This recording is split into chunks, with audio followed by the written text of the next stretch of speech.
I don't know if it is really even responsible for them right now to be talking about what their plans are rather than putting a focus on the failures of the Biden administration. But as we get closer to the election and we get into the presidential debates, this is where Joe Biden can directly ask Donald Trump on that debate stage, what are your policies? Donald Trump was the president of the United States for 4 years and has spent the past 3 or 4 years campaigning for president again. And you're telling me we have to wait until October or November before we find out what his positions is on what he's going to do about unemployment, what he's going to do about health care, what he's going to do about education, student loan debt, what he's going to do about affordable housing or criminal justice reform or climate change, what he's going to do about inflation. You don't have any answers for that. We just have to wait until October or November and trust you and trust Republicans. That's preposterous. Did you catch that? That was a former Trump staffer admitting that Trump doesn't have a platform to run on right now. I just want to say that I've invited Biden to debate. He can do it anytime he wants, including tonight. I'm ready. Here we are. I invited him to the courthouse that he has us tied up in with his administration. This is all being done through Washington.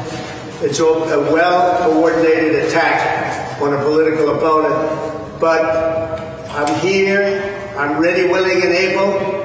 And if he wants, I'll do it on Monday night, Tuesday night, or Wednesday night. Trump can lie all he wants about having a debate, but we'll believe it when we see it. He knows he doesn't have much to run on. It'll open him up to attacks on his legal issues, and not to mention January 6th will be a large part of any attack if he does debate Biden. He wants to avoid it at all costs. But of course, here comes Fox News to cover for him. They might do it nominally. I don't know, as Tammy said, there's not enough uppers in the world at this point to get that man sentient. But at the same time, if they do it, it'll be very nominal. It'll be surface level. It'll be a data point, a check in the block when most of America has already voted because they know that Joe Biden cannot do this. He's incompetent, period. Yeah, it'll probably be a Nancy Kerrigan situation, too, where, like, right as Trump's walking out, they, like, snip the mic. Oh, no, we tried. We showed up.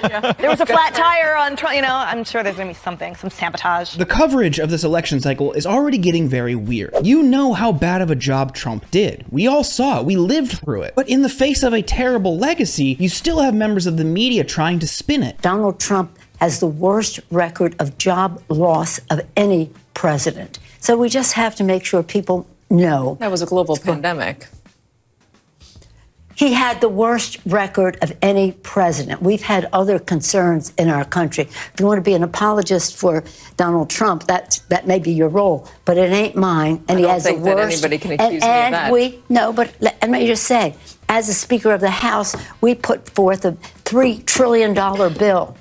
$3 trillion of investment in communities and the rest, and that stimulates the economy. I mean, blaming job losses on COVID is weird because COVID still exists today. And even in 2021, COVID was still raging. So what is really the excuse? And not to mention that a lot of the things that could have helped prevent the spread and could have helped people in those situations, Republicans sought to kill once Biden took over. The child tax credit, for instance, had a huge economic effect for working families, and Republicans killed it. It's really not that complicated, though. Trump truly has nothing to offer. And that's why you have Fox pundits trying to spin Biden's economic gains into something bad. As we have been talking about for months, a lot of the numbers are good for the administration, but it just doesn't feel like it. And that's one of the reasons why young people are abandoning Joe Biden. The numbers are good, but that's why young people are turning on Biden? No, young people have made it pretty clear why they're turning on Biden. They're not mad at Biden because the job numbers are too good. Take Gaza, for instance. Fox acknowledging why young people are upset would confront Fox viewers with the realities of that war,